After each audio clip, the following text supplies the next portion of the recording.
আসসালামু আলাইকুম, সবাইকে স্বাগতম জানাচ্ছি নতুন আরও একটি রেসিপি দেখার জন্য। সেটা হলো কাঁঠাল বিচি দিয়ে লাক্ষা মাছের শুটকি। চলুন রেসিপিটা দেখে আসি। চুলায় একটি কড়াই বসিয়ে এর মধ্যে পরিমাণ মতো তেল দিয়ে দিব। তেলটা খুব ভালো করে গরম হয়ে গেলে এর মধ্যে দিয়ে দিব আগে থেকে কুচি করে রাখা পেঁয়াজ আর রসুন। পেঁয়াজ আর রসুন তেলের মধ্যে দিয়ে খুব ভালো করে মিশিয়ে পেঁয়াজ আর রসুনটা খুব ভালো করে ভেজে নিব। আর এই তো পেঁয়াজটা ভাজা হয়ে গেছে, এখন আরেকটু নেড়ে দিব। তারপরে এর মধ্যে দিয়ে দিব রসুন বাটা আর আদা বাটা। দিয়ে দিলাম রসুন বাটা, আদা বাটা। রসুন আর আদাটা পেঁয়াজের মধ্যে খুব ভালো করে একটু ভেজে নিব, যাতে রসুন আর আদার কাঁচা গন্ধটা চলে যায়। তারপরে এর মধ্যে দিয়ে দিব জিরার গুঁড়া, ধনিয়ার গুঁড়া, হলুদের গুঁড়া, মরিচের গুঁড়া, পরিমাণ মতো লবণ আর পরিমাণ মতো একটু পানি দিয়ে মশলাটা খুব ভালো করে কষিয়ে নিব।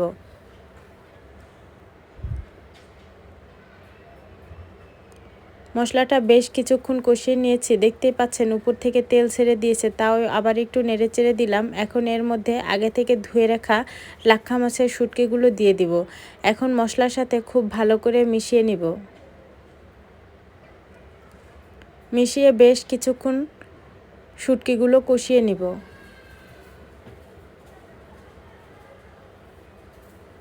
আর এই তো দেখেন বেশ কিছুক্ষণ যাবৎ শুটকিটা কষিয়ে নিয়েছি। আর এখানে আমি একটু পানিও দিয়েছিলাম, নিচ থেকে লেগে যাচ্ছিল, তাই কষানো হয়ে গেছে শুটকিগুলো। এখন এর মধ্যে কাঁঠালের বিচিগুলো দিয়ে দিব। দেখতেই পাচ্ছেন কাঁঠালের বিচিগুলো আমি কিভাবে কেটে দিয়েছি, মাঝখান থেকে ভাগ করে দিয়েছি। এখন শুটকির সাথে খুব ভালো করে কষিয়ে নিব।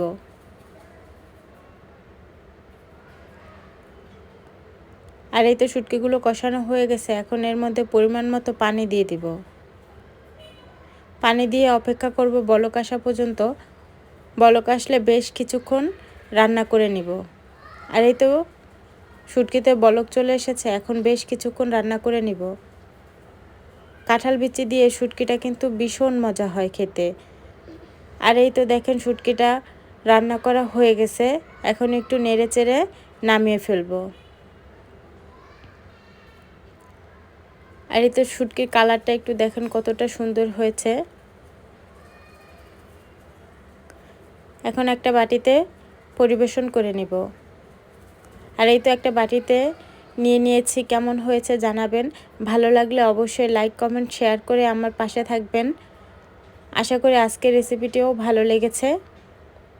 ভালো থাকবেন সবাই, আল্লাহ হাফেজ। আবারও দেখা হবে নতুন কোনো রেসিপিতে।